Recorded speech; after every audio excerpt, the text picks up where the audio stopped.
다독가와 인공지능이 함께 쓰는 서평. 당신은 우주에 필연적으로 태어났습니다. 과학의 발전은 인류에게 수많은 질문에 대한 답을 제공해왔다. 그러나 우리가 어디에서 왔으며 왜 존재하는가에 대한 근본적인 질문은 여전히 풀리지 않은 숙제로 남아있다. 팀 콜슨의 책 존재의 역사는 이러한 질문에 대한 과학적 접근을 시도한다. 저자는 빅뱅에서부터 현재까지의 138억 년 동안 우주의 형성과 생명의 진화를 추적하며 인간이 어떻게 이 거대한 역사 속에서 등장하게 되었는지를 설명한다. 이 책은 단순한 과학적 설명을 넘어 인간 존재의 의미에 대한 깊은 통찰을 제공하며 우리를 성찰하게 만들기도 한다. 저자는 현재 옥스퍼드 대학교 생물학과 교수로 재직 중이다. 또한 연구소와 대학에 30년 이상을 몸담은 과학자로 자연계의 작동 원리에 대한 이해가 필자의 주요 연구 주제다. 강의 중에는 복잡한 개념을 이해하기 쉽게 가르치려고 노력하며 공개 강의도 즐기는 편이다. 존재의 역사란 책을 통해 우리는 단순히 과학적 사실을 배우는 것이 아니라 인간이란 존재가 자연 속에서 어떻게 발전해왔으며 우리가 현재 어떤 위치에 있는지를 되돌아보게 된다. 또한 현재 인류가 겪고 있는 도전과 앞으로 나아가야 할 방향에 대한 깊은 고민을 던져준다. 단순한 물리적 설명이 아니라 생명과 인간의 존재에 대한 철학적 물음을 던진다는 점에서 이 책은 단순한 과학서가 아니라 우리 존재에 대한 성찰을 제공하는 책이라 할 수 있다. 책은 138억 년 전 빅뱅에서 출발한다. 빅뱅 이후 가장 기본적인 입자인 쿼크와 전자가 탄생했고 이들이 결합하여 원자가 형성되었다.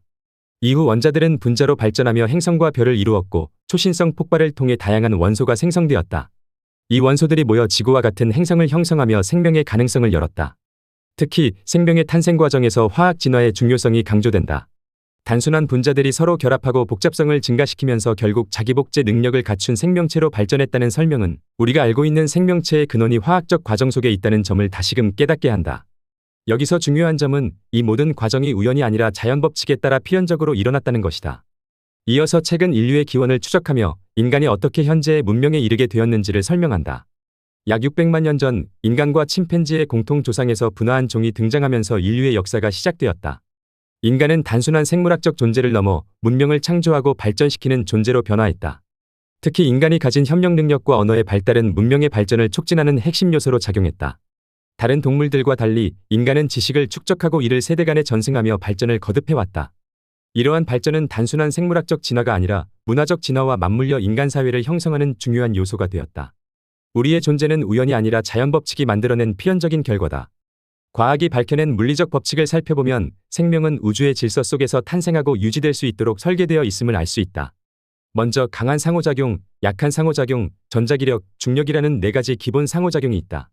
둘째, 생명의 설계도로서 개체의 특징을 결정하는 유전자가 있고 돌연변이와 환경 적응을 통해 생명체가 변화하는 과정인 자연선택과 진화라는 법칙이 있다. 이러한 법칙 속에서 인간은 단순히 존재하는 것이 아니라 생명체의 지속성과 발전을 위해 필연적으로 선택된 결과물이라는 점을 깨닫게 된다. 이는 우리의 존재가 우주의 흐름 속에서 의미를 가지는 이유이기도 하다. 또한 과학이 생명의 존재 이유를 설명하는 데 있어 신화적 또는 종교적 해석과 어떻게 차별화되는지를 이해할 수 있는 중요한 개념이기도 하다. 저자는 종교와 과학의 아슬아슬한 긴장도 여과 없이 말한다.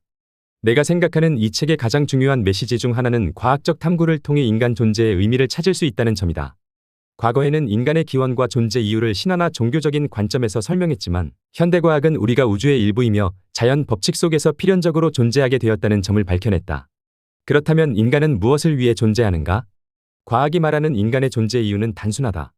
우리는 진화를 통해 생겨났으며 생명의 연속성을 유지하는 한 부분을 차지한다.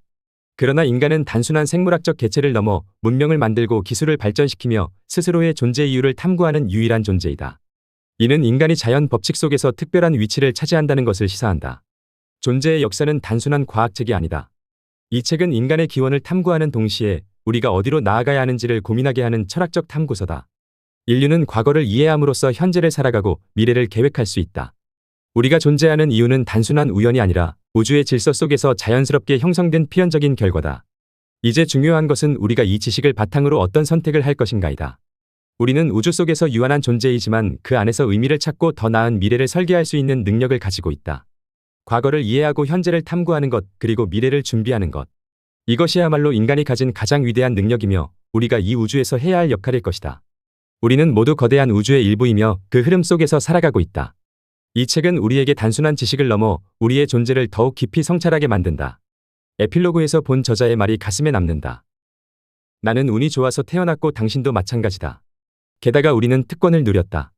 우리 행성을 즐겼을 뿐 아니라 왜 우리 눈이 열리고 지금처럼 볼 수 있는지를 그 눈이 영원히 감기기 전 짧은 시간 동안 이해할 수 있는 기회를 선사받았기 때문이다. 우리는 모두 우주의 별이었고 별이 될 것이다. 더 칼럼니스트